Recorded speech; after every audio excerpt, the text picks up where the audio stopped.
उत्तर प्रदेश के कानपुर समेत 12 राज्यों में एसआईआर लागू कर दिया गया है, जिसे लेकर आज भारतीय जनता पार्टी के तमाम नेता व कार्यकर्ताओं द्वारा भाजपा उत्तर जिले में एक प्रेस वार्ता का आयोजन किया गया।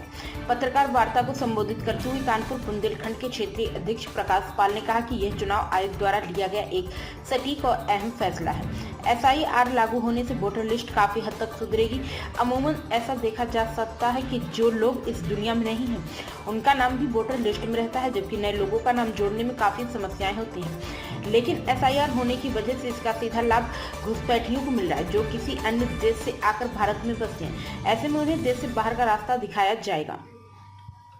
लेकिन चुनाव आयोग के फैसले के बाद विपक्षी दल काफी परेशान है, क्योंकि कहीं ना कहीं उनका वोट बैंक खतरे में, जिन्हें उन्होंने फर्जी तरीके से भारत की नागरिकता दिलाई है।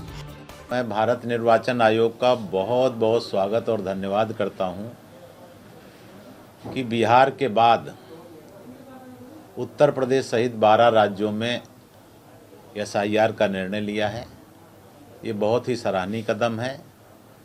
इससे इन राज्यों की मतदाता सूची शुद्ध होगी, क्योंकि मतदाता सूची में एक लंबे समय से मृतक या जो लोग स्थान छोड़कर दूसरी जगह शिफ्ट हो गए, उनके भी नाम दर्ज रहते हैं और वो लोग मतदान करने नहीं आते हैं, तो हर समय मतदान प्रतिशत का बड़ा संकट आता है, क्योंकि जब वो दर्ज हैं केवल वोट तो कर नहीं सकते।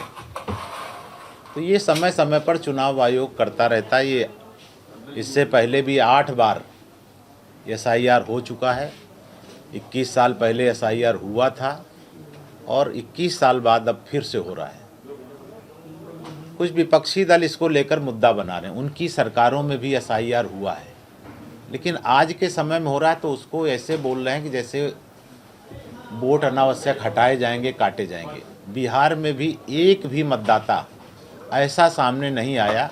तमाम लोगों को पकड़ पकड़ कर लाए, झूठे बयान दिलाए।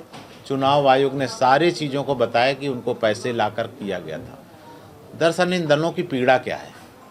भारत में बहुत बड़ी संख्या में बांग्लादेशी घुसपैठिए वोटर बन गए और जब एसआईआर अब होने जा रही है तो ये घुसपैठिए चिन्हित होंगे और चिन्हित होने के बाद वो मतदाता सूची से भी बाहर होंगे और देश से भी बाहर होंगे। तो चाहे ममता बनर्जी हों, चाहे केजरीवाल हों, चाहे राहुल गांधी, अलग अलग राज्यों में जो घुसपैठियों को वोटर लिस्ट में शामिल कराए थे, उनके पेट में दर्द सिर्फ इसी बात को लेकर हो रहा है। उत्तर प्रदेश में कितना असर पड़ेगा उसके लेकर के? मुझे लगता है कि बहुत बड़ी संख्या में हम लोग जब जाते हैं, अभी हम सीसामऊ उपचुनाव में गए थे तो बड़ी संख्या में लोग शिफ्टेड हैं। वोटर लिस्ट में एक बूथ का मैं देख रहा था तो 1167 वोट थे, उसमें 364 लोग करीब शिफ्ट हो गए, वोटर लिस्ट में दर्ज हैं। तो ऐसी अलग अलग जगहों पर बड़ी संख्या में मुझे लगता है कि ये आएंगे और कुछ राज्यों में, विशेष तौर से बंगाल, दिल्ली, इनमें जो घुसपैठिए हैं ये सब बाहर होंगे। और मुझे लगता है कि भारत की मतदाता सूची में केवल भारत का नागरिक मतदाता हो, घुसपैठिया ना हो, और एसआईआर के जरिए ये संभव होगा। जिन दलों को आपत्ति है वो देश की जनता को गुमराह कर रहे हैं। चुनाव आयोग सभी दलों को, बीएलओ को सहयोग के लिए BLA 2 बनाता है। जो भी मान्यता प्राप्त दल हैं, राष्ट्रीय दल हैं, और BLA 2 मिलकर BLO के साथ वोटर लिस्ट को अंतिम रूप से करता है। तो मुझे नहीं लगता है कि सारे BLA 2 सभी दलों के लोग मिलकर और सभी लोग जिम्मेदारी के साथ, नागरिक भी, वोटर लिस्ट को शुद्ध कराने में योगदान करें, चुनाव आयोग का सहयोग करें और भविष्य में जो चुनाव हों वो शुद्ध मतदाता सूची के आधार पर हों। कोई भी घुसपैठिया भारत का मतदाता ना रहे, ये हम सबको सुनिश्चित करना चाहिए। प्राइम संदेश न्यूज से संवाददाता मयंक सैनी की रिपोर्ट।